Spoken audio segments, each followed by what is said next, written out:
ಲೂನಾಯಿಂದ ಹಿಡಿದು ಲ್ಯಾಂಬೋರ್ಗಿನಿ ತನಕ ಸ್ವಂತ ಶ್ರಮದಲ್ಲಿ ದುಡಿದು ಎಷ್ಟೋ ಜನಕ್ಕೆ ಮಾದರಿಯಾಗಿ ಇನ್ಸ್ಪಿರೇಷನ್ ಆಗಿ ಬೆಳೆದಿರೋ ನಮ್ಮ ಡಿ ಬಾಸ್ಗೆ wish you happy birthday D boss. ಇವತ್ತು ಎಲ್ಲ ಕಡೆ ಬಾಸ್ ಬರ್ತ್ಡೇ ಸೆಲೆಬ್ರೇಷನ್ ತುಂಬ ಜೋರಿದೆ. ಆದರೆ ಒಂದೇ ಒಂದು ಬೇಜಾರು ಅಂದರೆ ಈ ಸಲ ಬಾಸ್ ಅಭಿಮಾನಿಗಳಿಗೆ ಸಿಗ್ತಿಲ್ಲ ಅನ್ನೋದು. ಅದು ಅವರ ಆರೋಗ್ಯ ನಿಟ್ಟಿನಲ್ಲಿ ನಾವು ಕೂಡ ಅರ್ಥ ಮಾಡಿಕೊಂಡು ಈ ಸಲ ಅವರಿಗೆ ತೊಂದರೆ ಕೊಡದೆ ಅವ್ರಿಗೆ ನಾವು ಇದ್ದಲ್ಲೇ ವಿಶ್ ಮಾಡಿಕೊಂಡು ಇದ್ದೀವಿ. ಅದೇ ಥರದಲ್ಲಿ ನಮ್ಮ ಇವತ್ತು D boss fans club Attibele ಸಂಘದಿಂದ ಇವತ್ತು ಬಾಸ್ ಬರ್ತ್ಡೇ ಸೆಲೆಬ್ರೇಷನ್ ತುಂಬ ಜೋರಾಗಿ ಮಾಡಿದ್ದಾರೆ. ಈ ಸೆಲೆಬ್ರೇಷನ್ ಕಾನ್ಸೆಪ್ಟ್ ಏನಂದರೆ ಪೌರ ಕಾರ್ಮಿಕರಿಗೆ ಸನ್ಮಾನ ಕಾರ್ಯಕ್ರಮ ಹಾಗೂ ಸಮವಸ್ತ್ರ ವಿತರಣೆ ಮಾಡಿದ್ದಾರೆ. ಅದಾದಮೇಲೆ 3,000 ಜನಕ್ಕಿಂತ ಹೆಚ್ಚು ಜನರಿಗೆ ಅನ್ನದಾನ ಮಾಡೋ ಪ್ಲ್ಯಾನ್ ಇತ್ತು. ಅದೇ ಥರದಲ್ಲಿ 3,000ಕ್ಕಿಂತ ಹೆಚ್ಚಾಗಿ ಜನ ಸೇರಿದ್ರಿಂದ 2ನೇ ಟೈಮು ಕೂಡ ಬಿರಿಯಾನಿ ಮಾಡಿಸಿ ಬಂದವರಿಗೆಲ್ಲರಿಗೂ ಊಟ ಹಾಕಿದ್ದಾರೆ. ಏನಕ್ಕೆ ಸಾಕಾಗಿತ್ತಲ್ವ ಅಂತ ನಾನು ಕೇಳಿದಾಗ ಸಂಘದವ್ರು ಹೇಳಿದ್ದು ಒಂದೇ, ಬಾಸ್ ಮನೆ ಹತ್ರ ಹೋದವ್ರಿಗೆ ಯಾರಿಗೂ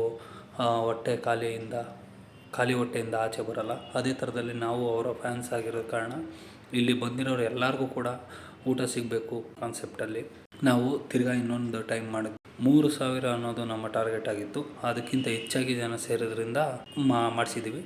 ಇದೆಲ್ಲ ನಮ್ಮ ಬಾಸ್ ಮೇಲಿಟ್ಟಿರೋ ಪ್ರೀತಿಯಿಂದ ಮಾಡಿಸಿದ್ದೀವಿ ಅಂತ ಹೇಳಿದರು. ಸೆಲೆಬ್ರೇಷನ್ ತುಂಬ ಚೆನ್ನಾಗಿತ್ತು. ಬೆಳಗ್ಗೆ 11 ಗಂಟೆಯಿಂದ 4 ಗಂಟೆ ಆದರೂ ಜನ ಕಮ್ಮಿ ಆಗಿಲ್ಲ. ಇದೇ ಸಂಘದ ಹಿರಿಯರಾದ ಎಲ್ಲ ಸಂಘದ ಹುಡುಗರು, ಅಣ್ಣಂದರು, ಸ್ನೇಹಿತರು ಎಲ್ಲರೂ ಇದ್ದರು.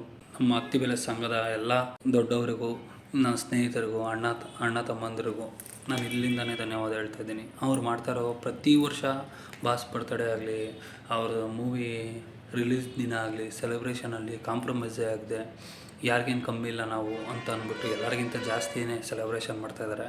ಪ್ರತಿ ವರ್ಷ ಕೂಡ ಬಾಸ್ ಬರ್ತ್ಡೇ ಸೆಲೆಬ್ರೇಷನ್ ಆಗಲಿ, ಅವ್ರ ಸಿನಿಮಾ ಸೆಲೆಬ್ರೇಷನ್ ಆಗಲಿ ಸಮಾಜಮುಖಿ ಕೆಲಸಗಳನ್ನೇ ಮಾಡ್ಕೊಂಬಂದು ಯಾರಿಗೂ ಕೂಡ ಹಾನಿ ಆಗದೆ ಎಲ್ಲರಿಗೂ ಕೂಡ ಬಾಸ್ಗೆ ಚಿಕ್ಕ ಅಭಿಮಾನಿಯಿಂದ ಹಿಡಿದು ದೊಡ್ಡವ್ರ ತನಕ ಅಭಿಮಾನಿಗಳಿದ್ದಾರೆ. ಅವ್ರಿಗೆ ಯಾರಿಗೂ ಬೇಜಾರಾಗದೇ ಇರೋ ಥರ ನೋಡ್ಕೊಳ್ಳೋದು ನಮ್ಮ ಅತ್ತಿಬೆಲೆ ಸಂಘದವರ ಕರ್ತವ್ಯ ಆಗಿದೆ. ಅದೇ ಥರದಲ್ಲಿ ಈಗಾಗಲೇ ಗೌರ್ಮೆಂಟ್ ಸ್ಕೂಲ್ಗಳಿಗೆ ಬೇಕಾಗಿರೋ ಅಗತ್ಯ ವಸ್ತುಗಳನ್ನೆಲ್ಲ ಕೊಟ್ಟಿದ್ದಾರೆ. ಅದರಲ್ಲಿ ಅನ್ನದಾನ ಮಾಡಿದ್ದಾರೆ. ಸಮಾಜಮುಖಿಗಳ ಕೆಲಸಗಳನ್ನ ತುಂಬ ಮಾಡಿದ್ದಾರೆ. ಆದರೆ ಇವತ್ತು ಪೌರ ಕಾರ್ಮಿಕರಿಗೆ ಮರ್ಯಾದೆ ಕೊಟ್ಟು, ಅವ್ರಿಗೆ ಒಂದು ಸನ್ಮಾನ ಕೊಟ್ಟು, ಅವ್ರಿಗೊಂದು ಸಮವಸ್ತ್ರ ಕೊಟ್ಟು, ಅವ್ರಿಗೆ ಒಂದು ಗೌರವ ಕೊಟ್ಟು ಅವ್ರಿಗೆಲ್ಲ ಸನ್ಮಾನ ಮಾಡಿರೋದ್ರಿಂದ ಒಬ್ಬೊಬ್ಬರು ಅವರ ಕಣ್ಣಲ್ಲಿ ಇದ್ದಿದ್ದು ಖುಷಿ ನಾನು ನೋಡಿದ್ದೀನಿ. ಅದು ತುಂಬ ಮನಸ್ಸಿಗೆ ಟಚ್ ಆಯಿತು.